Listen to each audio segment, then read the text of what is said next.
বিসমিল্লাহির রহমানির রহিম। আসসালামু আলাইকুম। আশা করছি সবাই ভালো আছো। আলহামদুলিল্লাহ, আমিও ভালো আছি।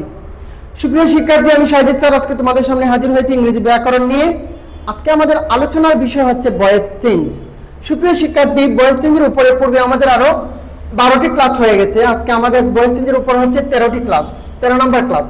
সুপ্রিয় শিক্ষার্থী, 13 নম্বর ক্লাসে আমাদের ভয়েস চেঞ্জে থাকছে ফিউচার কন্টিনিউয়াস টেন্স। কিভাবে আমরা ফিউচার কন্টিনিউয়াস টেন্সকে অ্যাক্টিভ থেকে প্যাসিভ করব, সেই বিষয় নিয়ে আমি আজকে আমাদের এই ক্লাসে আলোচনা করব। সুপ্রিয় শিক্ষার্থী, ফিউচার কন্টিনিউয়াস টেন্সের সেন্টেন্স অ্যাক্টিভ থেকে কিভাবে আমরা প্যাসিভ করব, সেজন্য রয়েছে আমার 5টি নিয়ম। 5টি নিয়মের উপর ভিত্তি করে আমি তোমাদের সবার স্বার্থে একটি স্ট্রাকচার রেডি করেছি। আসো আমরা আগে রুলসগুলো একবার বুঝে নিই। সুপ্রিয় শিক্ষার্থী, বাক্যে অর্থাৎ প্রশ্নে আমার যে সেন্টেন্স বা বাক্যটি দেওয়া থাকবে, সেই সেন্টেন্সের অবজেক্টিভ হয়ে যাবে কি সাবজেক্ট। অবজেক্টিভ হয়ে যাবে সাবজেক্ট। অবজেক্টিভ কি হয়ে যাবে সাবজেক্ট। তারপর সাহায্যকারী ভার্ব হিসেবে শেল বি বিং অথবা উইল বি বিং, যে কোনো একটি। এরপর যে ভার্বটা আমার সেন্টেন্সে দেওয়া থাকবে, সেই ভার্বের পাস্ট পার্টিসিপল ফর্ম অর্থাৎ ভার্বের 3 নাম্বার ফর্ম। এরপর অবজেক্টের পূর্বে প্রিপোজিশন হিসেবে বাই বসবে। তারপর সেন্টেন্সের মধ্যে যে সাবজেক্টটি দেওয়া থাকবে সেটি অবজেক্ট হিসেবে বসবে। এই হচ্ছে আমার 5টি নিয়ম। এই 5টি নিয়মের উপর ভিত্তি করে আমি এই স্ট্রাকচারটা রেডি করেছি। স্ট্রাকচারটা হচ্ছে আমার নিউ সাবজেক্ট, অর্থাৎ অবজেক্ট থেকে আমি যে সাবজেক্টটা পাবো সেটা হচ্ছে আমার নিউ সাবজেক্ট।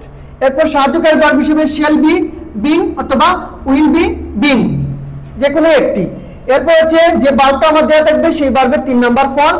তারপর প্রিপোজিশন হিসেবে বাই। তারপর হচ্ছে নিউ অবজেক্ট, অর্থাৎ সাবজেক্টটি আমার অবজেক্টের রূপ নিবে, এই জন্য এটা হচ্ছে আমার নিউ অবজেক্ট। আশা করছি আমরা নিয়ম এবং স্ট্রাকচার বুঝতে পেরেছি। সুপ্রিয় শিক্ষার্থী, তোমাদের বোঝার স্বার্থে আমি স্ট্রাকচার এবং নিয়ম অনুসারে 2টি সেন্টেন্স তোমাদেরকে আমি এখানে সমাধান করে দিব।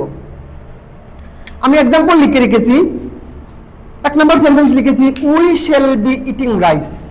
We shall be eating rice, এটাকে আমরা কি করব প্যাসিভ করতে হবে। ব্র্যাকেটে যেটা দেওয়া থাকবে ইঙ্গিত, সেটা আমাকে করতে হবে। এর মানে এর বিপরীতটা আমার সেন্টেন্সে দেওয়া থাকবে। প্রথমে আমার কি এই বাক্যে উই হচ্ছে সাবজেক্ট, শ্যাল বি এটা হচ্ছে সাহায্যকারী ভার্ব, ইট হচ্ছে মূল ভার্ব কন্টিনিউয়াস টেন্স হওয়ার কারণে আইএনজি, আর রাইস হচ্ছে আমার অবজেক্ট। এর মানে কি আমাকে অবজেক্ট আর সাবজেক্ট করতে হবে। রাইসের অবজেক্ট হলে এটা হয়ে যাবে সাবজেক্ট রাইস। তারপর সাহায্যকারী ভার্ব উইল বি বিং।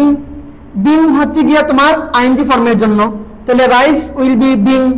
ইট আমার ছিল মূল ভার্ব, মূল ভার্বের first participle form eaten. Preposition হিসেবে হচ্ছে বাই। সাবজেক্ট ছিল আমার উই, উই এর অবজেক্ট হচ্ছে আস। আশা করছি আমরা 1 নম্বর সেন্টেন্স বুঝেছি। এরপর হচ্ছে আমার 2 নম্বর sentence, he will be teaching us. এবার কি হি হচ্ছে আমার সাবজেক্ট, উইল বি হচ্ছে হেল্পিং ভার্ব বা সাহায্যকারী ভার্ব, টিচিং টিচ হচ্ছে আমার মূল ভার্ব, আর আইএনজি হচ্ছে কন্টিনিউয়াস ফর্মের জন্য, আর আস হচ্ছে আমার অবজেক্ট। তাহলে রুলস অনুসারে অবজেক্টটা সাবজেক্ট হবে, এর মানে আসের সাবজেক্ট হবে উই।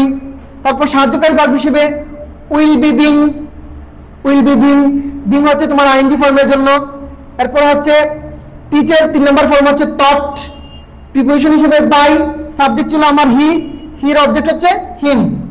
আশা করছি আমরা ফিউচার কন্টিনিউয়াস টেন্সের অ্যাক্টিভ থেকে কিভাবে প্যাসিভ করতে হয় ভয়েস চেঞ্জে আমরা এটা বুঝতে পেরেছি। সবাই ভালো থাকো, সুস্থ থাকো। আল্লাহ হাফেজ।